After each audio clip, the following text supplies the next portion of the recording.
Hello, World Singers. My name is Tyler. And my name is Brooke. And this is Cosmere Conversations.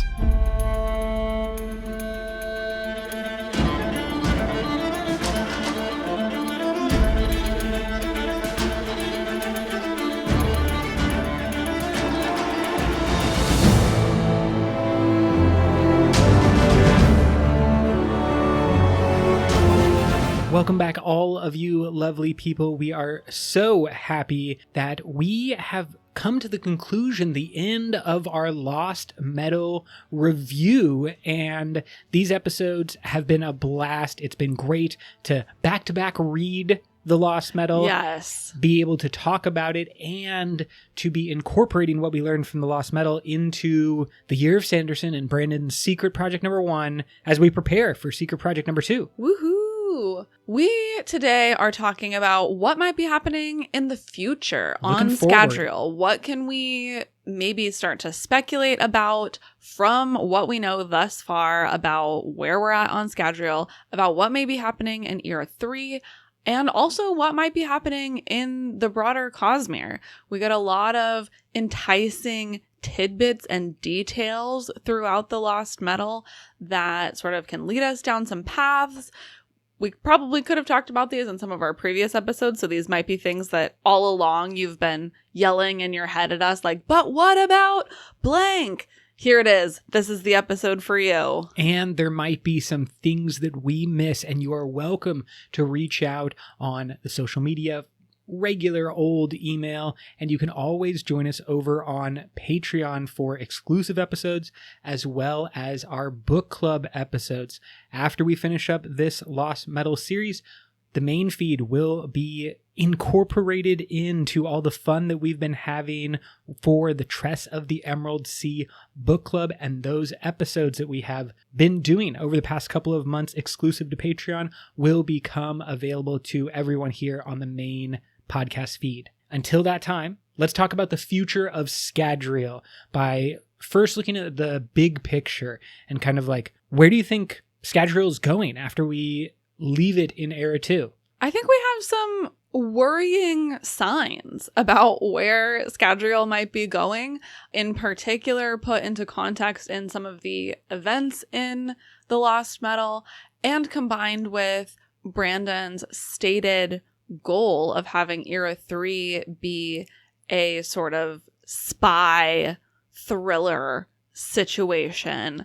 A lot of this comes from Marasi for most of the series. Mm-hmm. All of her observations about what is happening in the sort of broader social fabric of the Elendel Basin in particular. And then as we see those politics and relationships start to expand to include the Southern Scadrians, I feel like we have some worrying signs for where this world is going, kind of similar to what we've seen in our own world with the advent of the Industrial Revolution and things like that, that really just quicken the pace of life to a place where people can't necessarily keep up or things are changing very quickly. And so we see, quote, "City folk, particularly politicians, were intimidated by small arms. They preferred to kill people with more modern weapons, like poverty and despair," end quote.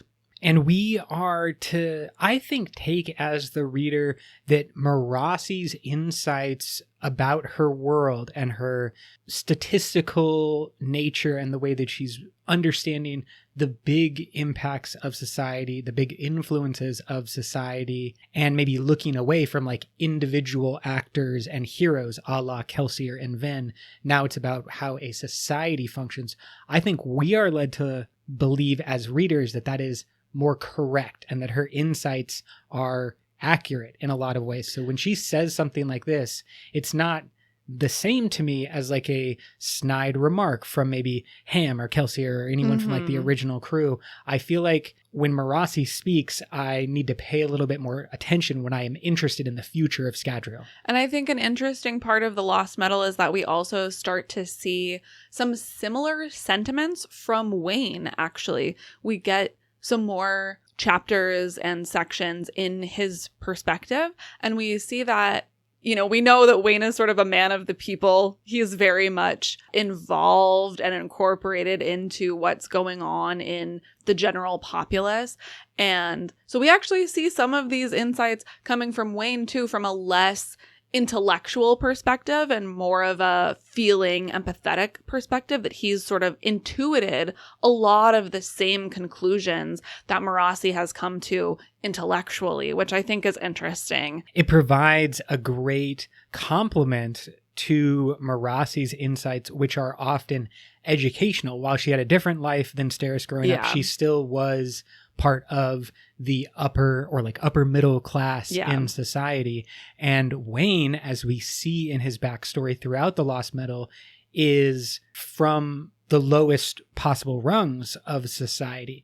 And so he has an understanding and has maybe been able to, because he experiences many things, maybe in service to the one, maybe not, but he is experiencing multiple different types of people, multiple stations in life. You know, he loves to take on these characters and portray characters, but that also gives him an insight across the spectrum in a way that I think is, as you said, it allows us to be far more empathetic than just like the cold, hard numbers that Marasi could bring to the situation. He has the firsthand anecdotal information that is then supported by Marasi's data.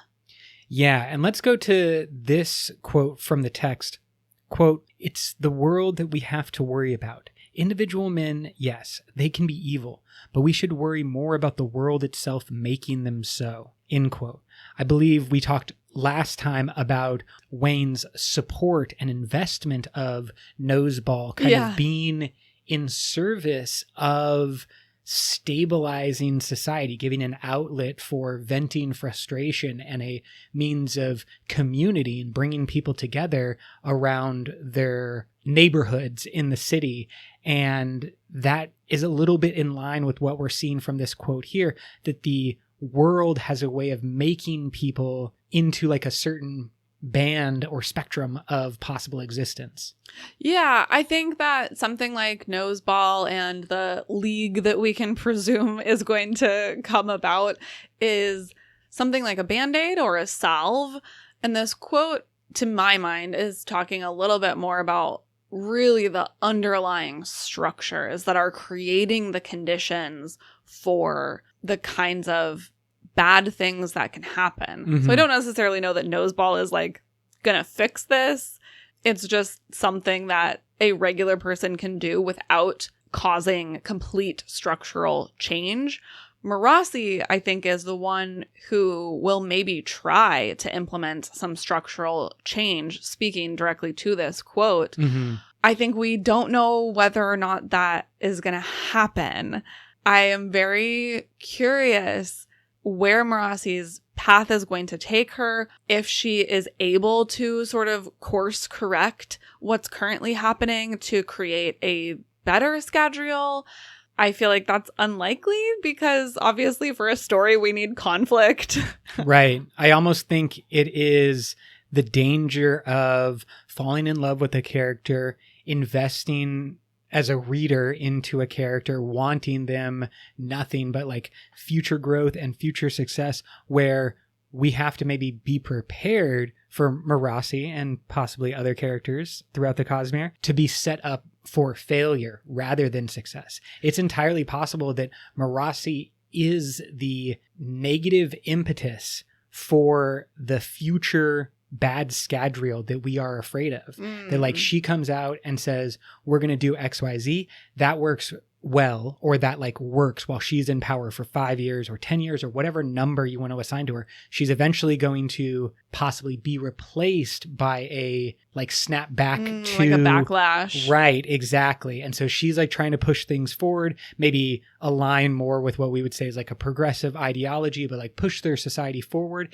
And that snaps back and it becomes more totalitarian, more fascist, and more a setup for an era 3 that's like the 1984 future of just like really dark forces of the state kind of controlling people rather than a free expression Scadrial that we might want.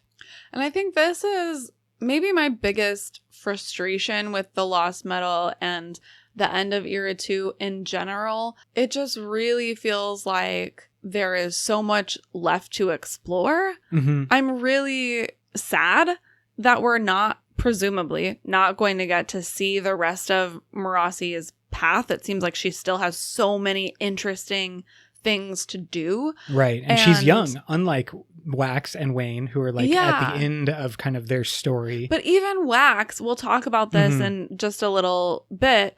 Even Wax, I feel there's a lot of questions, a lot of things up in the air where it's like, wait, are we really going to just leave these characters now and not explore what's happening?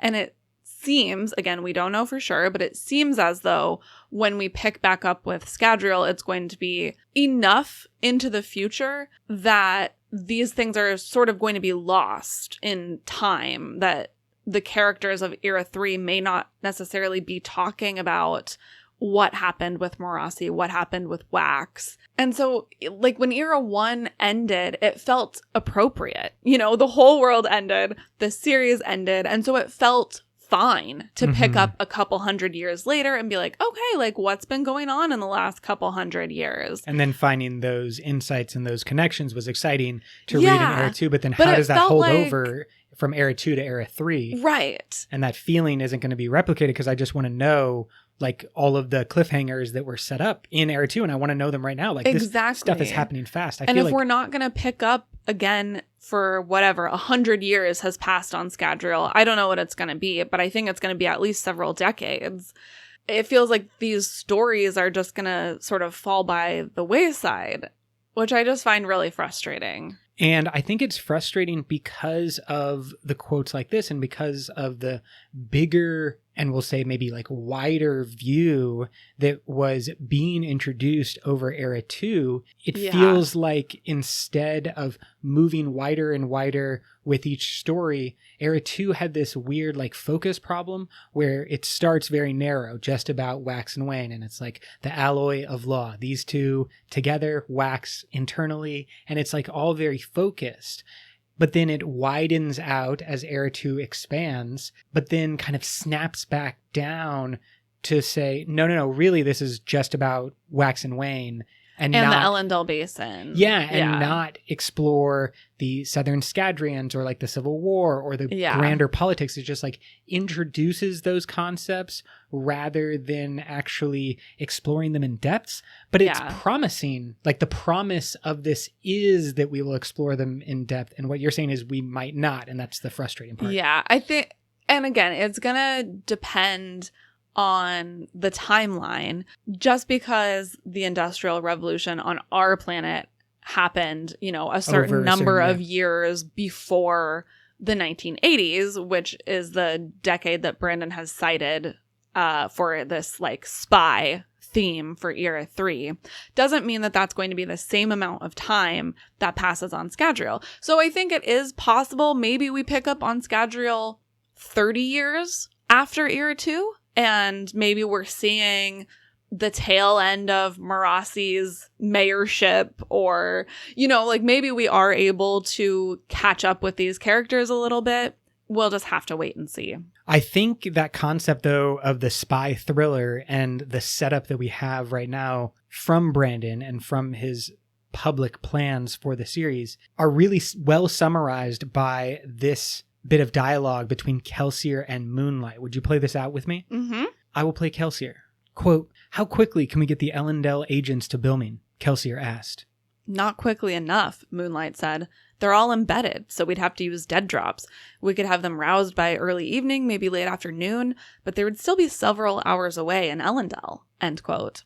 Just all the spy jargon immediately made me think, is the Ghost Bloods, this organization, going to be the spy part of our spy thriller Era 3? Yeah, and I think that there is a setup for competing spy agencies, so to speak. Like, think of your James Bond, who's from the British government, MI6, and then the American counterparts in the CIA, but then you also have Russian and French and like the different intelligence services all around the world all have spy agents. And like sometimes these are, you know, portrayed in a funny way in American movies and whatnot. I'm thinking of the very famous Rush Hour series where Jackie Chan and Chris Tucker meet up and they have crazy hijinks back and forth. That seems to be the fun version of what could happen in Era 3 Scadrial, but I am imagining something like the Ghostbloods existing as a counterparty to something that's more under government control. Oh. And maybe government controls in different, like the Southern Scadrians have a spy thriller going on, and the Elendel or the Basin government has a spy agency. And then the Ghostbloods exist to like support and thwart both sides as they see fit. What do you think about that? Kind of like all of these different possible spy agencies working against one another and more like a civil war rather than another attack from outside. I mean, if it is going between the Basin and the Southern Scadrians, that's not a civil war. That is, you know, more maybe like a Cold War. Yeah, a Cold situation. War or a World War, a setup for a World War. And then you just have the Ghostbloods as your wild card, so to speak, doing whatever they want to do, not necessarily affiliated with any government. So they may do some things that are in the interest of the Southern Scadrians, and they may do some things that are in the interest of the Basin. There will continue to be plenty of speculation about what is going to come in Era 3, but let's jump over to maybe some of the precursors to Era 3, things that are happening right now or are already like existing within the Cosmere. Another kind of outreach, not outreach from the Basin to the Southern Scadrians, but outreach from Scadrial to the wider Cosmere, which is coming from Melan, of course, our first Kandra ambassador. We get a super fascinating excerpt of her in the epilogues, what she's up to, just a tiny little peek at what she's up to, but it's gold. Yeah, it's a good thing to note for sure. Yes, we have Melan sent to the wider Cosmere, and we don't necessarily know why, but we get the hints at it as she is using these messengers in Shadesmar to communicate with Harmony. And the messengers are said to be invested entities that, quote, can read connection to find anyone, anywhere, end quote. Capital C connection. And I actually got really intrigued by this possibility, or like what it means to be able to read connection throughout the Cosmere. Yeah. When we started to talk about the guide that Melan has, because she's not alone on this mission and is maybe collecting some people that will show up in other books. Yeah, this is also our first in-world canon peek at a Shodel. And Shodel are a race of species of beings. Yeah. They are in the non-canon Lyre of Partenel, which we have not read, though many Cosmere fans have. That story is set on Hoid's home planet of Yolen. And so on Yolen, my understanding is that there are 3 main species. There are humans, there are Shodel, and then I believe the last one is called Fae, or it might be Fane, which is some type of plant life, I believe. Again, haven't read Lyre of Partenel. I believe that's what it is. Shodel are from Yolen. And as a description for them in their physical body, we have, quote, a creature with 4 arms, chalk white skin, and large, almost reptilian eyes. Her white hair was wide, like blades of grass, end quote. Now, that already makes the Shodel one of the more interesting things we've seen in the Cosmere. 4 arms! Chalk white skin and reptilian eyes. We've had, I feel like, you know, some crab or insectoid things going on Rashar, but this is the first, like, reptilian species, certainly, that, you know, feels humanoid or having some elements of humans as well. We hear from Melan that Shodel are rare in Shadesmar, or at the very least, the part of Shadesmar that Melan is in. It's unclear precisely what she means when she's talking about this, but she does say that the Shodel make excellent guides because, quote, they have a direct line to their gods, end quote.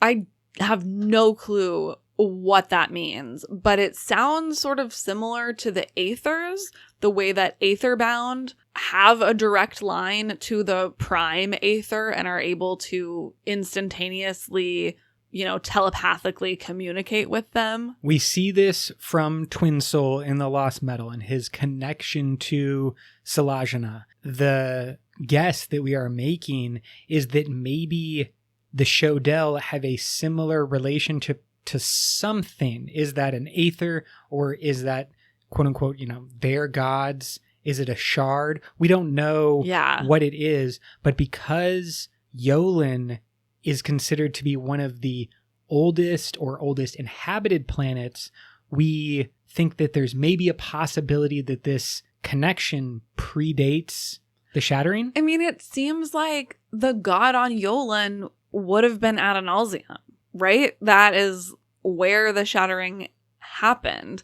So I have no clue. I can't even speculate about what potential thing might be existing on Yolen right now that is considered a god that is also directly connected to the Shodel that is helping them be excellent guides in Shadesmar. That feels like 10 levels beyond my understanding at the moment. I feel like that's the PhD level Cosmere course, and I am maybe in my master's. I like that you are in the master's, though. The guess that I have, and this is complete speculation, it's based a little bit on some of the knowledge that we get from Secret Project number 1. So I'm not going to dive deep into that. But in our upcoming book club episodes about Tress, we will talk about the Aethers and some speculations about the Aethers. I think if then you return to this conversation, it may make some more sense. 100%. But if the Shodel are similarly connected to a source, a god source, like Twin Soul is connected to Salajana, that maybe what is going on is the god source of the Shodel and the Aethers are perhaps interwoven throughout the entirety of the Cosmere in a way that we haven't necessarily seen before, that they are not just circling around the gravity of the shard's power, as we would say most things on Scadrial are. They're just all circling around those centers of power, that maybe the source of the Shodel gods and the Aethers are more underlying. They're like dark matter or something. They're everywhere and everything. And that is perhaps why the Shodel are able to find people, is because from their perspective, they're just looking around at their world. They're seeing what we would call dark matter, but to them is just like lines connecting people. And they're like, we'll just follow that line because you're connected here and it goes that way. Are you thinking they're more embedded, not just in the physical realm, but through all 3 realms? That's definitely how I would describe what I'm imagining. Shards are also that way. You can't really say shards are only in the physical realm. Exactly, yeah. So it would be as if there was some being that is maybe, at best, I can compare it to a fully bonded 5th ideal Knight Radiant who is definitely part of the physical realm, but then has the cognitive realm Spren that's now interwoven through their soul, and that gives them direct access to the spiritual realm where they pull, power from that source. And so I see those people as near the best example of across all 3 realms, except for maybe a Bondsmith version of that.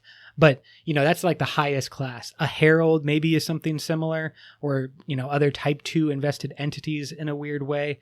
But I do think that this introduction of Shodel and the concept that they're able to see something or read something in the Cosmere that is maybe obvious and not difficult to do, but it's just the characters we're following haven't noticed it yet. That's what I think is being introduced here. And I find that really, really exciting and stimulating and just like fun to think about. I want to talk a little bit about the very end of this epilogue, because I think this may actually be a clue about what happens at the end of Stormlight Archive 5. Stay with me. I didn't know if you were going to go for it, and you're going for it, and I love it. I'm going for it. Here it is. Quote, "There was land ahead and lights that seemed too alive for the cold fire of this strange place. People crowded around, hundreds of them with strange outfits, many with odd red hair, lost. This was her task, to save those people." End quote. I think that this perhaps is an indication that something happens in Stormlight Archive 5. Obviously, we have the big Battle of Champions happening, so maybe that or something related to that, some type of cataclysm, an event, forces some portion of Rasharans into Shadesmar as refugees, and perhaps a large number of these refugees are horn eaters, hence the red hair. Maybe it's just the horn eaters, like maybe they are forced off of the peaks for some reason. They like jump in their shard pool that we know is up there and end up in Shadesmar as refugees, lost. Maybe it's more than just the horn eaters, but that's my thought. I love this speculation, and this pull from, again, just like one line of text is fantastic. I don't think it actually tells us too much about what happens or like who wins and or loses during Stormlight 5, but the concept merely that a bunch of horn eaters and possibly other Rasharians were stuck in Shadesmar, you know, taking refuge in Shadesmar. And then that is the mission that Maelon is on, to help those people. I love it. I think that there's a lot of support of this particular interpretation in this reading. I think that you mentioned, we know that the perpendicularity, cultivation's perpendicularity, is somewhere in the Horneater Peaks. We also have a great deal of knowledge that something weird is happening with Rock, and that his story is going to come back into play. And so, we've already heard rumblings and rumors that something weird is happening in the Horneater Peaks themselves. Yes, and the speculation began, I think, as early as Oathbringer, where Rock's wife comes down and meets with Rock on the plains and says, there's stuff happening back home. But then Rock leaves and goes to find out what is happening there. I simply believe this is a great catch, and that we might have to be returning to this line in the future. Put a pin in that for sure. Let's talk more about world hopping and this travel between worlds that is becoming more and more common. We hear a bit about it in The Lost Metal from the Ghost Bloods. They say, quote, "Travel to Biendal has been completely upset. That's 4 primary systems we can't visit without extreme danger if you count Rashar. I've said it for years. The perpendicularities are no longer viable. They never were good for mass transportation or commerce, no matter how hard those fools on Nalthis try. We need a different," end quote. Wow. Just filled with gold nuggets, that quote is. Filled. Absolutely filled. We get the name of a new system we've not heard of before. Biendal is how I'm saying it, I guess. There's a nice soft J in there. Brandon loves a soft J. Completely new system. There is speculation that maybe Biendal, or the Biendal system, is the home of Twin Souls planet and the Aetherbound planets. Oh. There are, of course, several shard worlds, or shards that we assume have worlds that we don't have the name of. Apparently calling them primary systems. That's the thing, because I feel like we know the primary systems, at least from a reader's perspective, which would be the Scadrian system, which I don't think they're talking about because they're there. You know, they wouldn't be talking about traveling to Scadrial because... Though Scadrial's perpendicularities were destroyed and or made difficult to access. So couldn't they be... Like, let's try to do that part as well. I'm wondering, what are the 4 primary systems that they are talking about? Because I thought Scadrial was one. I don't think it's Scadrial. Interesting. They're including Rashar in the 4. Like, that's named, and Biendal. We don't know what the other Biendal two is. And yeah, we don't know. I would guess that Cell is one. We know, we've heard it said before, that Cell is very difficult to get through the cognitive realm because the shard's shattered power has been shoved into the cognitive realm. So I think that's a really solid guess as number 3. I have no idea what number 4 would be unless it's Threnody, but is that really a primary system? Exactly. That question of defining things as primary systems. But I feel like this is another place where I feel so over my head, which I'm not used to feeling anymore because we study the Cosmere so intensely. I feel like I usually have pretty good footing. And I feel like as readers, this is a mystery. We have no idea what a primary system would be to the characters. And it seems like there is a piece of information that we don't know. Let us know what you think if you have another answer for the last of these possible 4 primary systems that are difficult to visit through their perpendicularity. That's the and what you think Biendal might be. Because we also have further speculation on crazy shenanigans. This to me struck me as like the most shenanigan that I've ever seen, where it is just like Chekhov's gun in the first act needing to be used in the third act, except this gun came in the third act, and it is Marasi dropping a cube device into Shadesmar. And then we don't know. Yeah, she just drops it in. That is another thing that I think, put a pin in that. Because at this moment, in another universe on the Cosmere, that Fabrial is just bouncing around in the cognitive realm. Who's going to pick it up? Who's going to do what with it? Is it going to be reverse engineered by someone else? Like, where is this little cube going to lead us? I think this sort of also ties into that last quote with further confirmation that there are multiple parties trying to use the cognitive realm for transportation and commerce.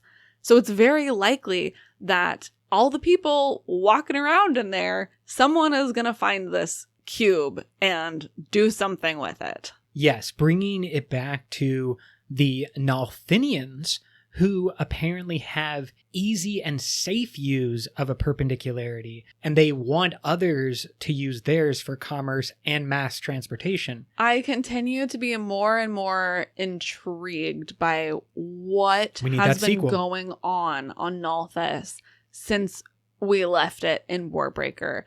We'll talk about this quite a bit in our Secret Project series coming up. Man, those Nalthinians, they have been up to a lot, it seems. And do we happen to remember what the cube device was a Fabrial for? Was it Marasi's cube device slowing down time? Yes, she has charged it with her power. She drops it in to freeze Autonomy's army. Mm-hmm. So Autonomy's army is not able to act in time.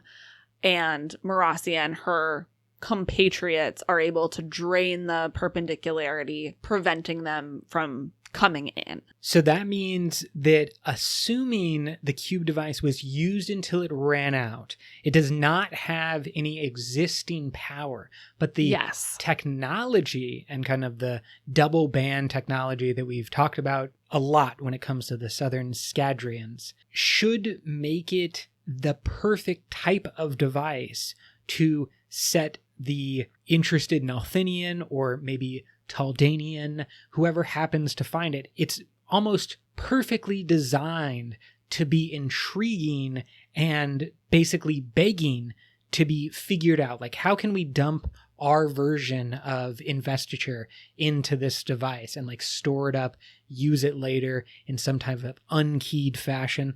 I definitely think that we're going to maybe not just going to see that device come into play. We might see technology and future Fabrials based on that, but from someone else's perspective. Yeah, I don't necessarily think that we are going to see the cube popping up, but I think we should all be asking ourselves, where it is going to lead and what we might see that is a descendant of the cube.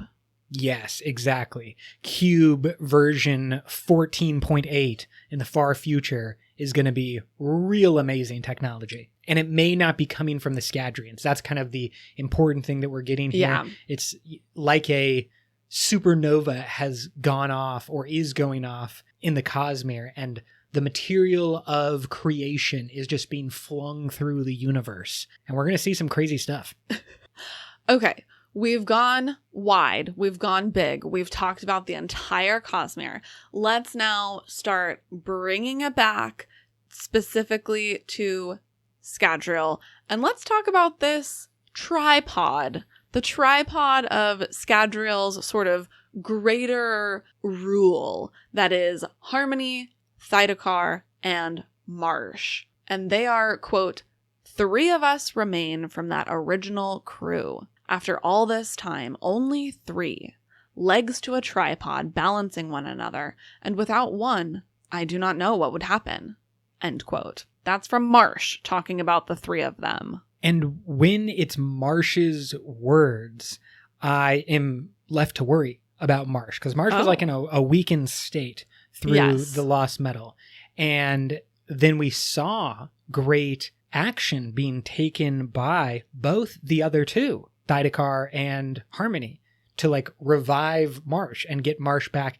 And then we also know that the legend of Marsh, or the legend of death, as a individual with spikes through the eye, is spreading throughout the Cosmere. That comes from the lost metal Ars Arcanum. Yes. And so I'm just curious if this is something that they all recognize, that there is actually a new balance, a new harmony, if you will, but not between 2, but instead 3, and a balance between these 3. Well, just that we have discussed quite often the decay or the breaking down of people over time. It seems like time is not anybody's favor in the Cosmere, whether they be vessels holding shards, heralds, or Vasher-like Type 2 invested entities. Time doesn't seem to be doing anybody any help. Perhaps these 3 being around somehow helps them with that problem. It balances them out in a way. I am curious if this is an improvement upon the original vessels. Adonalsium is shattered. Individuals each take up the shards. However, they have taken an oath of non-intervention. They've agreed to all stay away from each other.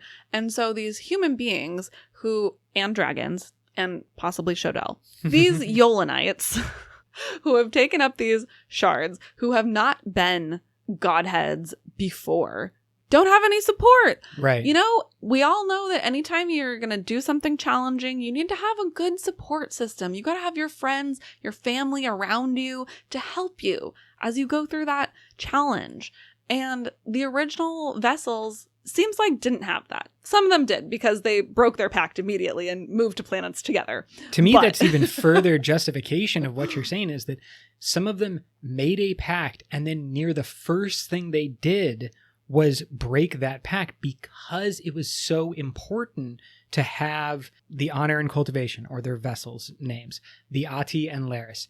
And the other pairings, we've only seen pairings, but there is actually still room for there be a planet created by 3 shards. We just haven't seen that yet. But to me, it's so meaningful that there was an agreement and an immediate breaking of the agreement. It's almost like the beginnings of the United States, which had a failed Articles of Confederation that ruled for a number of years until everyone was like, this is terrible. And they came back and like redid and then created the Constitution, which then has the ability to change built into its structure.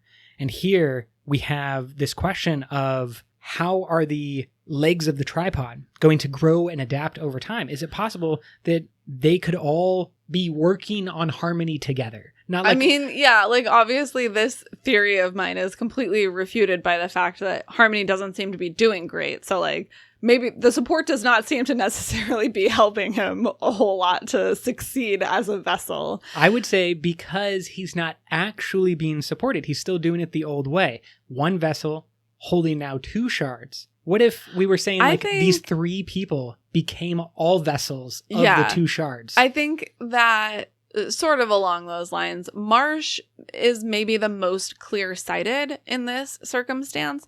And he is correct to say that if the 3 of them are working together and pulling their own weight, they will stabilize like a tripod. But I don't think that's actually what's happening. It seems like there is a little bit of an imbalance where Harmony and Marsh seem to be working together more closely. In the Lost Metal, we specifically see Harmony working to get more atium for Marsh. They seem to have pretty good communication. You know, they're like talking about their roles on Scadrial and like dividing responsibilities in a way, right? Obviously, Marsh is not doing as much as Harmony is, but they seem to have a really strong working relationship. And then there's Thydekar, kind of off to the side, doing his own thing, possibly plotting against Harmony, ?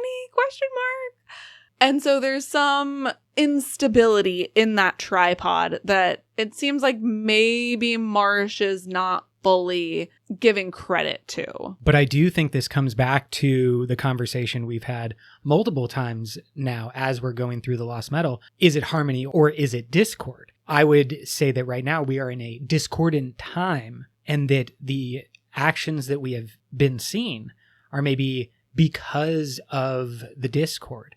And perhaps that will lead to a Harmony down the road. But right now, everything is discordant. So Thydekar is out on the edge or the outskirts while Marsh and Harmony are working together. 2 legs of the tripod stronger than the other one. That's discordant. And that will not work forever if what you want is Harmony. I think that this is actually more about autonomy than it is about Discord. Oh. I think that the reason Thydekar Kelsier is off on his own is because, let's be honest, Kelsier is always off on his own, doing his own thing. He thinks he knows best. He's the only one who can do it. And I just want to throw out some quotes from Autonomy. I love this. About this whole situation. This is like role reversal. We've got you just with the hot takes today. Hit me with your spicy hot take. Yeah. Who is Kelsier? I think that there is potential in the future of the Cosmere.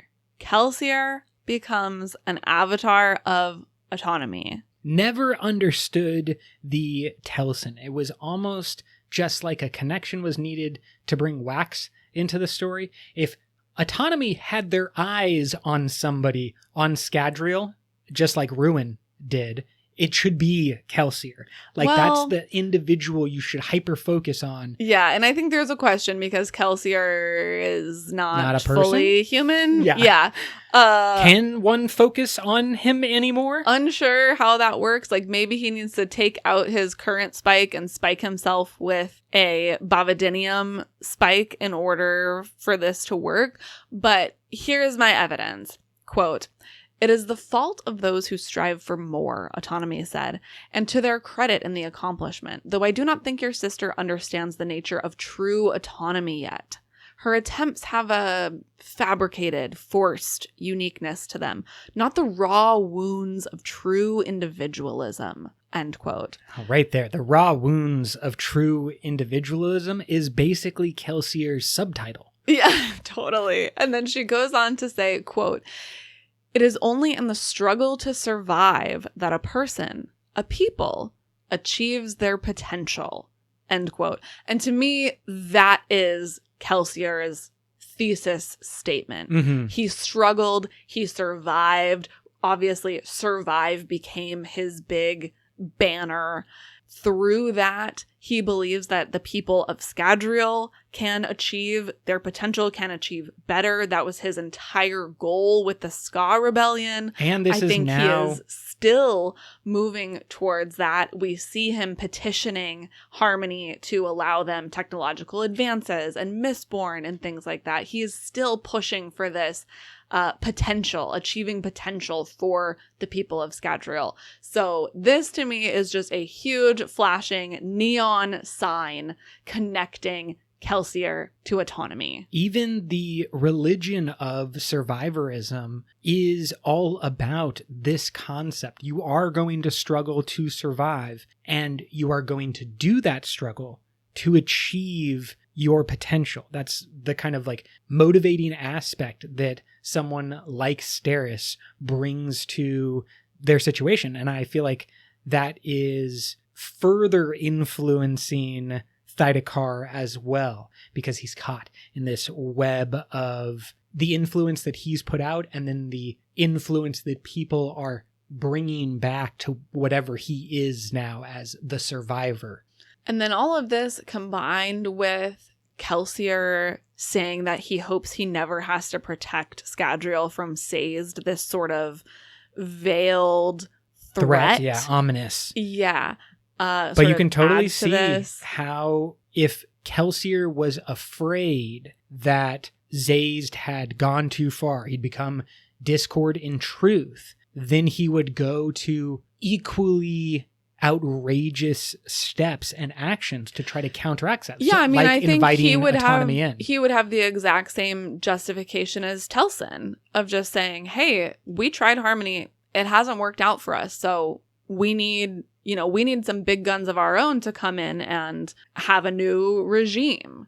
I don't think Kelsier would have a problem with that at all. He already overturned one god, so... There's also a high degree of similarity between the spy networks and just the Ghostblood infrastructure and whatever autonomy is doing across the Cosmere with the avatars. Just like the mindset, I feel like, is very similar. We talked about how... Just having, like, eyes everywhere, agents. I kind of think of them like sleeper agents. Y'all remember the Winter Soldier from Marvel. He's a secret agent that can be like activated by the code words and whatnot. So Kelsier has that network that can be activated by dead drops and code words and like brought into the fold or brought out of hiding. And autonomy similarly has their avatars waiting to go around the Cosmere. At least as we see on Rashar, the Ghostblood agents individually are quite autonomous. They don't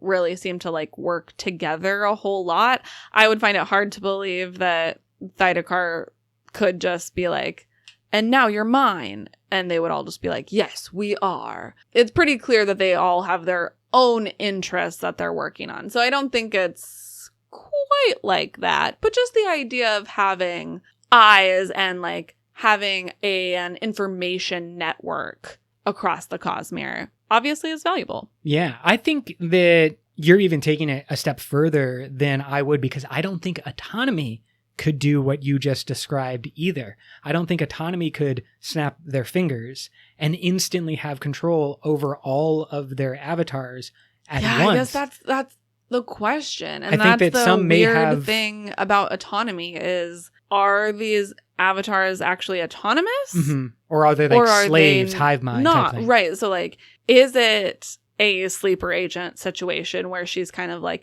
yeah, you can do your own thing. You're autonomous, baby. And then as soon as she wants to, she can just take over all of her avatars. And they are not actually autonomous. They are just part of autonomy.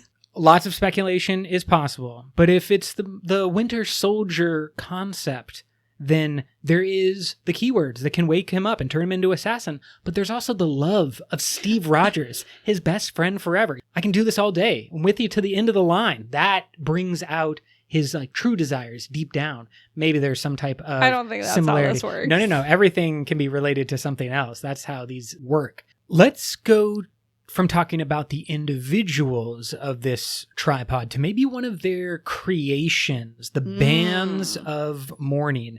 Clearly, we learn that this is heavily influenced by Thydakar Kelsier directly. And we're kind of left to believe, I think, that the bands were Kelsier's creation in maybe efforts to reclaim his mistborn abilities. I think there's still a question about whether they are from Kelsier, whether they are from the Lord Ruler. Because there's so much basically experimentation going on. That's why I said that maybe the bands are a creation of this tripod because Marsh's hemalurgic background was maybe needed for the collection of these powers. Thydekar obviously wants to be the user of the bands and be Mistborn again, but none of that can happen without the support and blessing and spiritual realm access that Harmony gives. But the bands were kind of left up in the air and were used as part of this political game that we see in the Lost Metal. So let's bring us up to date on where the bands are at. Yeah, this is another thing that gets left dangling at the end of the Lost Metal. Lots of questions here. I think let's first do this nice long quote specifically about what happened to the bands. Quote, "The bands could have been drained? By whom? And how?" Dahl stepped forward and touched them with one finger. "It's true," he muttered. "What have you done? Have you been using these in secret?" "What?" Adawathman said. "No, we haven't seen them in years. Not since the treaty." Dahl picked up the bands in one hand. "I will return them to my people." "Wait," Steris said, standing. "That wasn't the deal." "Wasn't it?" he said. "You had your chance to use them. It happens that they are useless to you. Now we must have our chance. I wonder if it is piety that makes them work, yeah? Or maybe I am right and you've been using them all along. Our scholars will know if you are trying to pass off some fake." Steris looked at him and had the distinct impression that was a prepared speech. Yes, she prepared words to say even in common conversations. His mannerisms felt practiced, rehearsed, but surely she was wrong. He couldn't have been prepared for this. End quote. Sowing that seed that there is some nefarious plot happening here from the Southern Scadrians. We have absolutely no idea what has happened to the bands or how, as Sarah says, how this could be a planned thing. My thought was that maybe this is somehow related to Kelsier's visit to the south.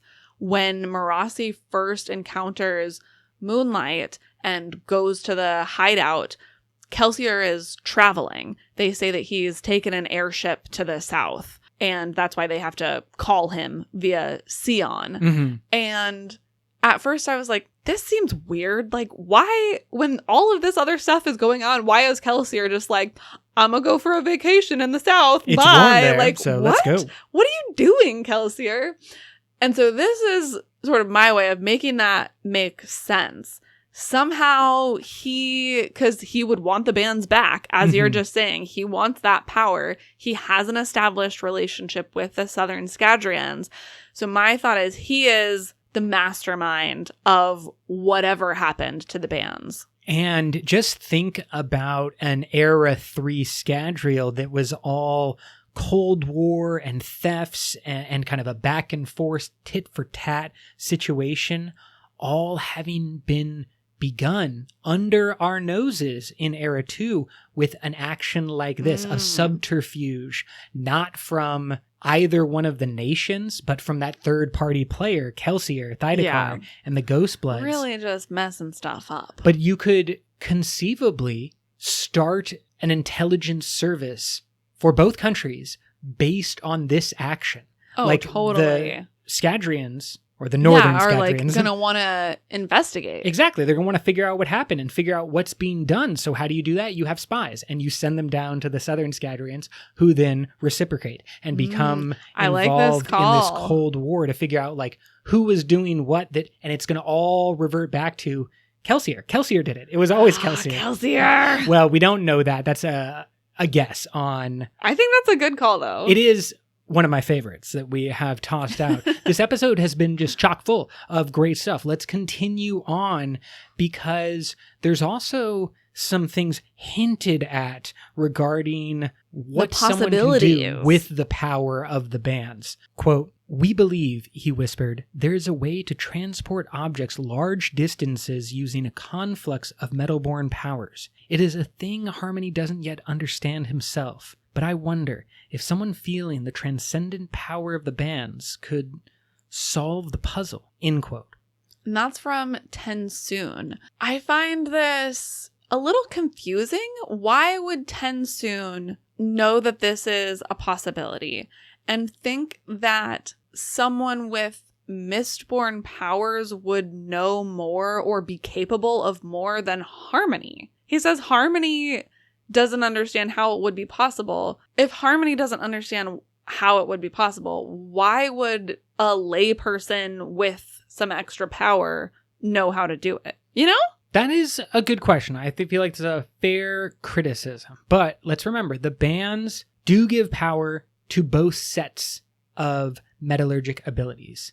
So it's not Allomancy only... and Furukmi. Right. But that is nowhere close to being a shard.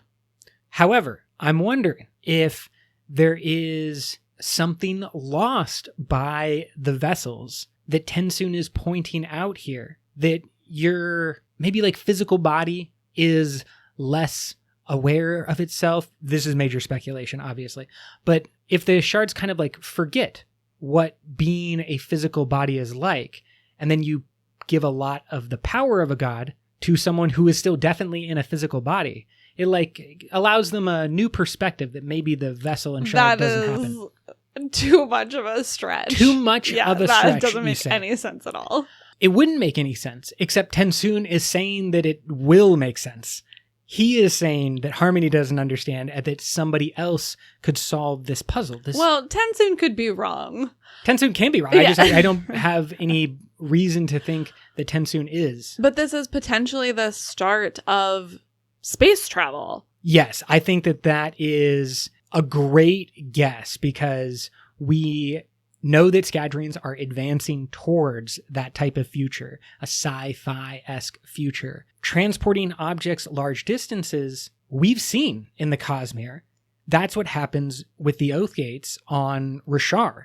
People, goods, material, stand on the Oath Gates. There's an exchange of investiture in the form of Stormlight, and then they are instantaneously transported to another Oath Gate. And I believe that's what Tensoon is talking about. So I'm just wondering how that process can be mimicked with metallurgy. You think this is talking more about teleportation, not about developing like space travel? Well, I think it may be talking about teleportation in the same way that here on Earth, people in the past wrote stories about teleportation, and that like influenced scientists to figure out how to move through space and just like travel in physics and like explore different concepts. So that's like the fiction of what they're hunting is what Tensoon is pointing out. There's a way to miraculously teleport. And in striving to find that power of teleportation, they are going to figure out transportation really, really fast.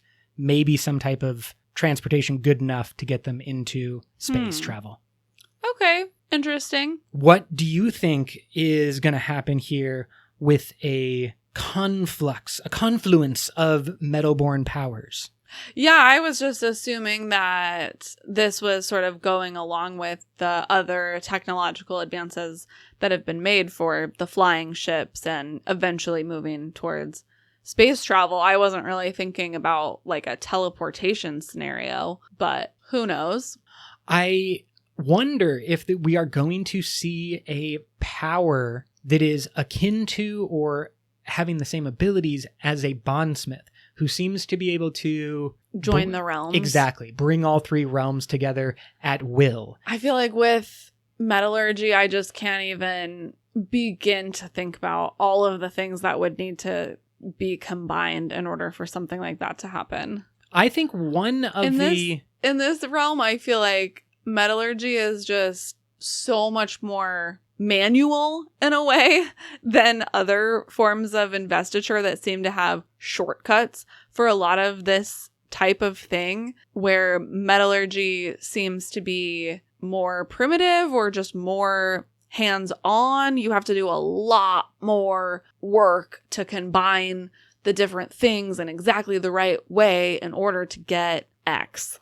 I think that's a good understanding, and I do think that maybe it is those limitations or lack of shortcuts in some ways, like we have to go through allomancy or we have to go through Furukmi or hemalurgy, and there's no shortcut around that. We're going to have to use that path. And so we have to go down that way. It actually makes us more creative based on that limitation and allows us to do something that we wouldn't necessarily otherwise do. For example, we've already seen with the Southern Scadrians, they have some understanding, mastery of identity and being able to unkey and unlock powers for different people. Well, they have a specific piece of technology that does it for them. Exactly.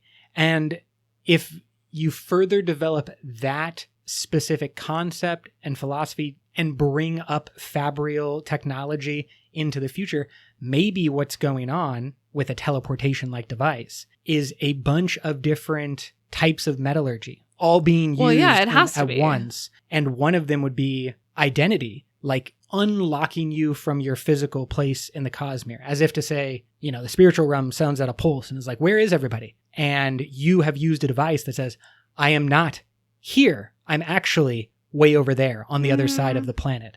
I don't think that would be identity. I like the idea. I don't think that's what identity is. Identity might not be the correct power, but something about recognizing where you are in the Cosmere. Right. But that's what I'm saying. Like, even just to get something as simple, quote unquote simple as that, you would have to be combining multiple metals. Which I think is going to be possible and something that we may have actually already seen in Secret Project number 1. But before we get to talk about that in a lot of detail, let's really discuss hemalurgy and what we see in the Lost Metal regarding hemalurgy and what it could mean for the future. A whole lot happens with hemalurgy in the Lost Metal. And we're set up for a lot of changes and a lot of questions in the future. I want to just quickly tap on one of the other frustrating points of the ending of the Lost Metal, which is that we leave Wax in a new place that is virtually unexplored in the Lost Metal. And I'm very sad to think that we will not be able to explore it because Wax is now both a Mistborn and is spiked.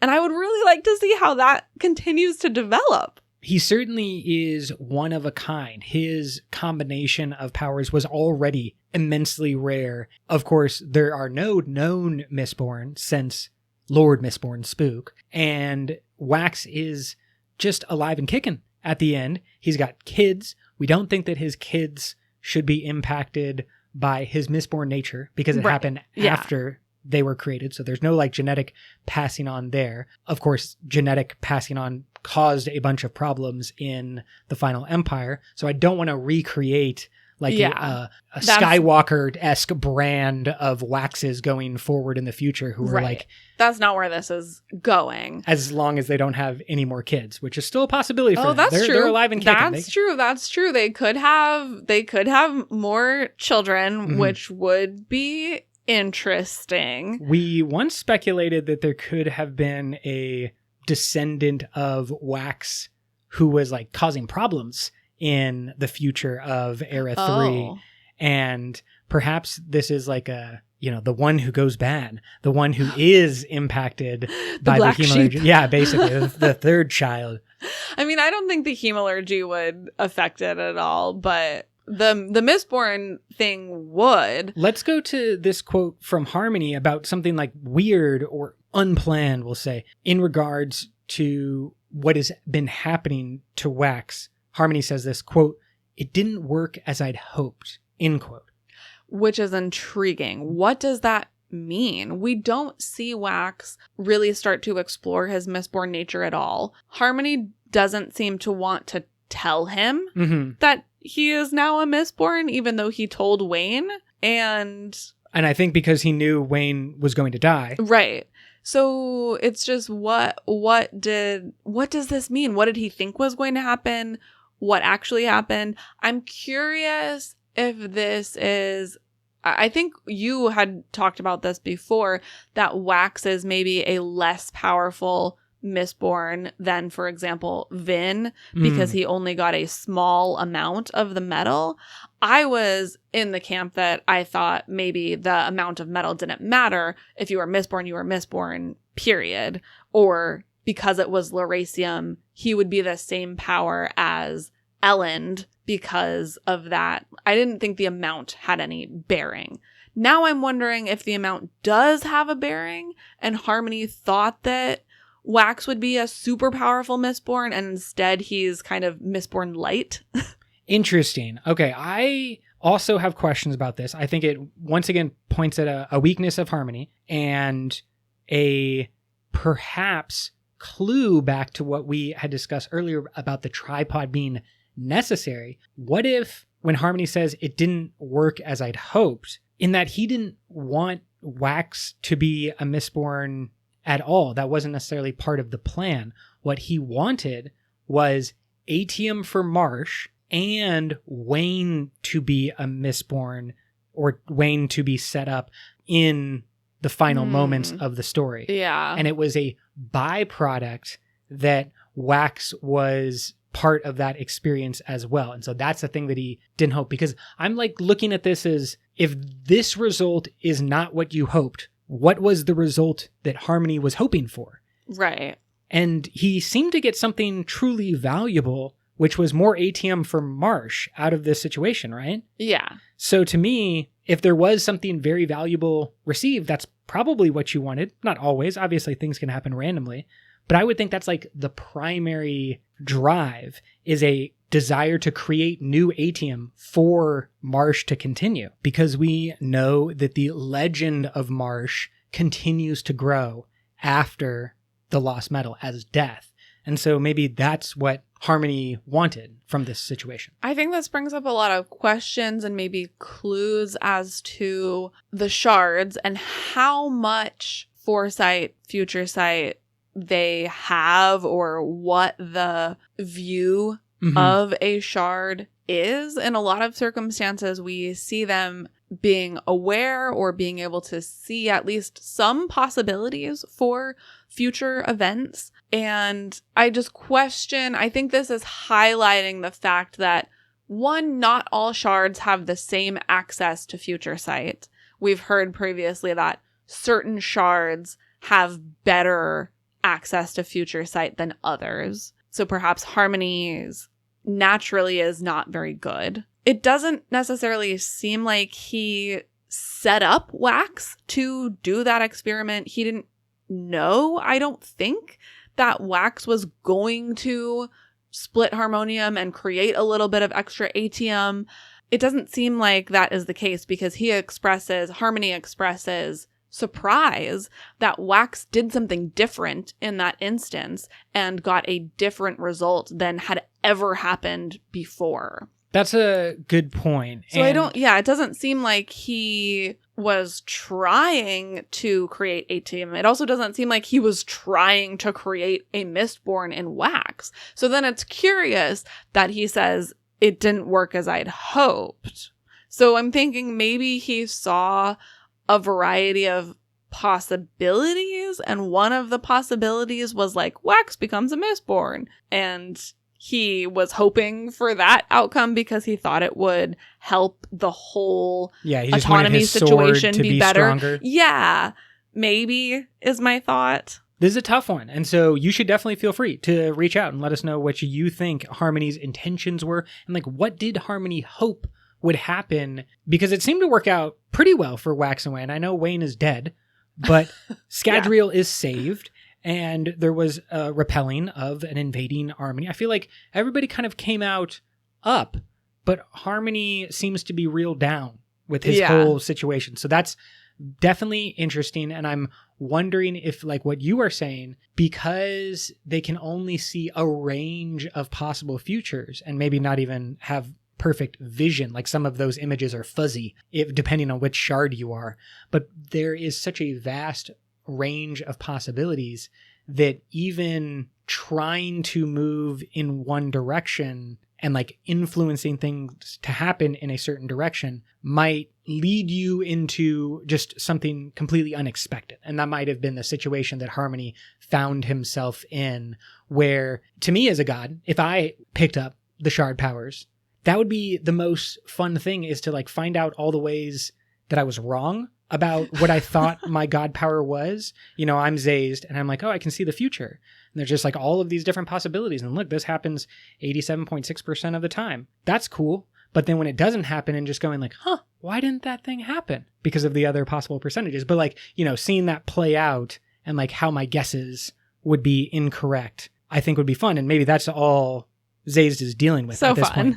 I don't think it's fun when you have like people's lives in your hands. And dangerous powers, because there is also a lot of hinting at further creation of hemalurgic and spiked monsters, maybe even as far as like something akin to the Lifeless Army. That's my question, is, are these hemalurgic abominations, I feel comfortable saying, going to end up creating something like Scadrial's version of a Lifeless Army? Because I think we have the actual Lifeless Army on Nalthis. We have something similar to that in Secret Project 1. I won't say more than that. And it seems like each planet is sort of developing their own unstoppable army. Yeah, well, certainly we have the Min of Red and Gold that we see and speculated about being from Taldane, possibly. Yeah. And so that's where I potentially see these creepy hemalurgic creatures going. We see some new ones in the Lost Metal. I don't think we need to talk a whole ton about them, but one important thing to note is that, quote, the strain that the set has developed can track like a hound, but think almost like a person, end quote. So they seem to be gaining skills and complexity as they are experimented with. And I think just because autonomy has been defeated and a lot of the set has been killed or destroyed, I don't think that means that this type of gross experiment is going anywhere in the near future. I think we're going to see more of this.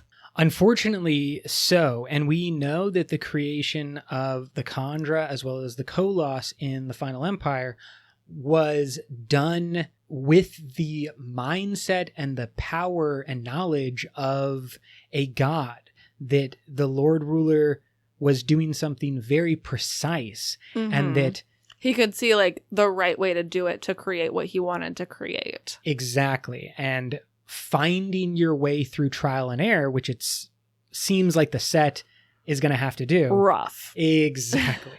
Going to be a rough time because of lines from the text like this. Quote, if you tried to approximate such designs, you were likely to kill your subject or stumble into some kind of half-creation, a twisted mutation, leaving a being's soul mangled by the spikes. End quote. That's what we're fearful of could happen and be seen on Scadrial. And then it becomes that question facing someone like Thydakar, maybe looking around at a mutated, warped army of almost sentient, Koloss, Khandra-like things, spiked creation, and then you're maybe left to wonder, hey, is Discord a bad thing that we need to fight against? And like we turn the tables. Well, that brings us to spikes. And there is a lot of revelations about hemalurgic spikes and how they are currently functioning, which seems to be different from the way that we've seen them before. We see the main crew, discovering that there can be hemalurgic spikes, multiples, without incurring Harmony's influence, which is new. Marasi notes that first set member that she fights had 4 spikes, which is supposed to give Harmony control, and it didn't. Wax theorizes that it may be because of the Trellium spike, that is the thing disrupting the way things usually work, which I was totally on board with until we get some other tidbits in the Ars Arcanum. And before you jump to that quote from the Ars Arcanum, I just wanted to pull in from Wax's speculation, he calls it specifically a linchpin, perhaps having something to do with the placement of the spike like a linchpin. Now let's jump over to that line from the Ars Arcanum, and then I'll come back to the linchpin concept. We've got a few quotes from Chris here. One of them is quite long, but I think it's just solid gold, and so we should read it.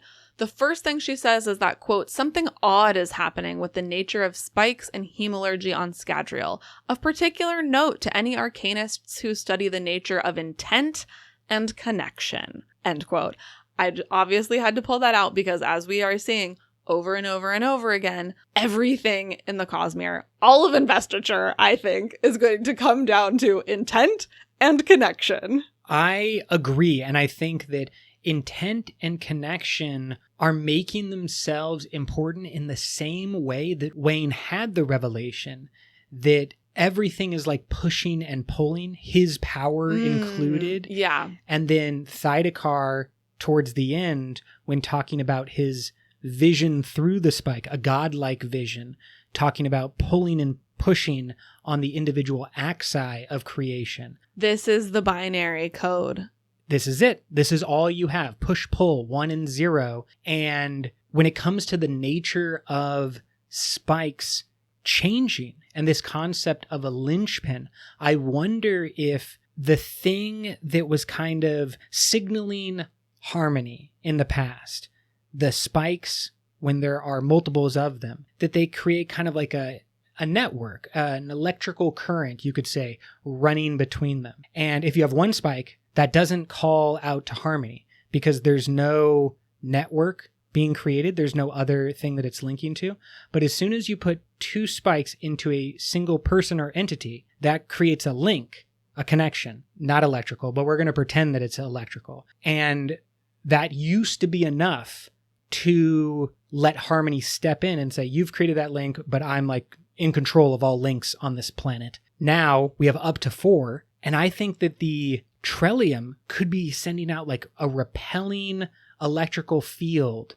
And so harmony can't use the network because the network has been replaced by Trellium, kind of. Yeah, I think that there is something, it certainly seems like there's something going on with Trellium and that repelling action that it does. I think there is something to the idea of specific placement. We know that placement matters in hemalurgy, but let's see what Chris has to say about this, because this whole thing sort of throws a wrench into that theory that it's just Trellium or just placement. Yeah, there's something else going on. Read it for us. Quote, Marsh speaks of things in the past, like hemalurgic decay and the toll that holding so many spikes takes upon the body. Inquisitors during his day slept for many hours.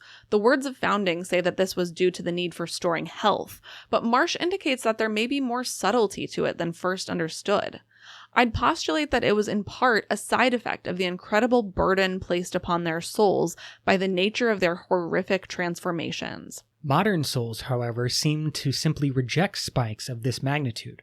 Further research is required, but I believe that this has something to do with the nature of ruin's subservience to preservation in the current dual vessel known as harmony. The level of corruption of a soul that was possible in ancient days is no longer viable. If too many spikes are added, souls stop gaining powers. Marsh doesn't think this is a conscious decision on harmony's part.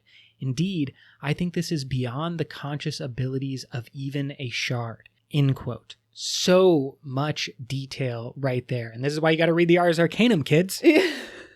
So, I mean, I guess this is saying something a little bit different because it's talking about the ability to continue gaining powers, not necessarily the ability to gain powers without harmony's influence. So I think now I'm saying these are two separate things that are changing about spikes on Scadrial. I think it's interesting that harmony's power is now giving an automatic protection, an automatic preservation of the soul, preventing it from gaining power past what would be sustainable for the soul. Ruinous, right? Yeah. You can't be, or modern souls cannot be as ruinous as as souls ruined. in the past. Yeah, as ruined as souls in the past. And that has maybe nothing to do with Zay's intent, or it's not something he's trying to do.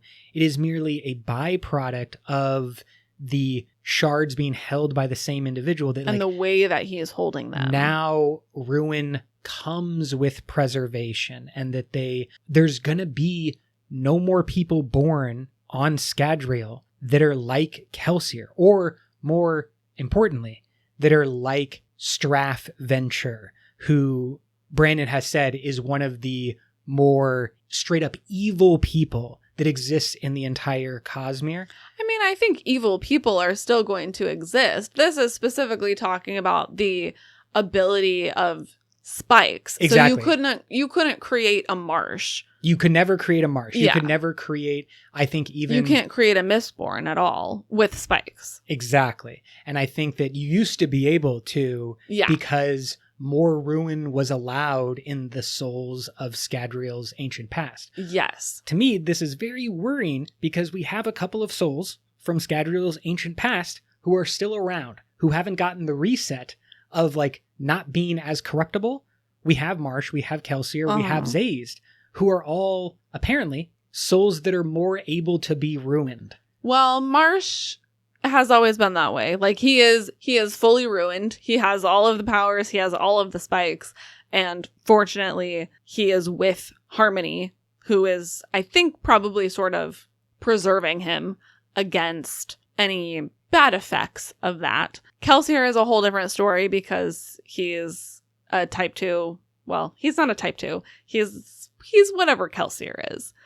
And Harmony, I don't think counts, at least not in the moment, because he is a shard. Chris goes on to say that this is, quote, is the nature of souls, the invested portion of a person's nature, and their balance with the Cosmere. Quote, Ruin's previous amount of... He was just putting like a lot of force onto Scadrial and impacting and affecting everybody's spirit web there. And now that's lessened. That's not happening as much. And even though it's happening less, the control that Zazed should have as the holder of Ruin is also lessened. Like, he has less of an ability to control those individuals. At the same time, their souls are less able to be ruined. It's very interesting. Yeah, so I think that does probably have to do with the Trellium and the placement. We hear that another change that is different from what we see in Era 1 is that, quote, compounding seems beyond the abilities of any hemalurgist created in this more modern era. The secret to cracking why this is and how to circumvent it could be of the utmost importance to those watching hemalurgy and its presumed danger to the Cosmere as a whole, end quote. So this is saying that now in the modern Scadrial, a manufactured hemalurgist cannot compound. Yeah. They cannot do what Miles' 100 Lives did, even if you took the appropriate actions and hemalurgically created that person, they still wouldn't be able to compound their powers. That's how I'm reading it. Well, Miles didn't have a spike. No, I'm saying if you did create a Miles' 100 Lives with hemalurgy, they would not be able to compound, even though they should be able to. Yes, correct. Crazy weird.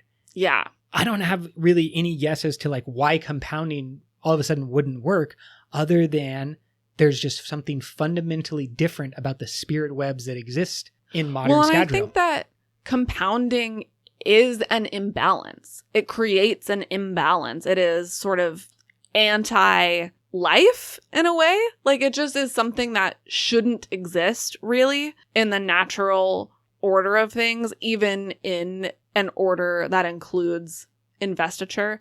And so because ruin and preservation are being more balanced now, there's still an imbalance, but they are more balanced. And because of this previous quote where Chris is talking about the balance of the soul and their relationship with the Cosmere, compounding is like an outlier. It's outlawed because of its imbalanced nature. Certainly something that is not harmonious and that Harmony would not like, because of the power that is unlocked in side of compounding. It's basically like all of the secrets of Scadrian powers are hidden within compounding, which I think is why a character like Miles 100 Lives was so interesting, because it's like who gets pushed to the extremes of the system and then get to watch how they react and how they like handle those extremes, I think is one of the fun parts of this clash, this alloy's existence that we see in Era 2 and hopefully plays out in Era 3 and 4 as well. There's so much complexity to the structure of metallurgy between all of the different metals, all of the different alloys that can be created with the god metals, between allomancy and feruchemy and hemallurgy.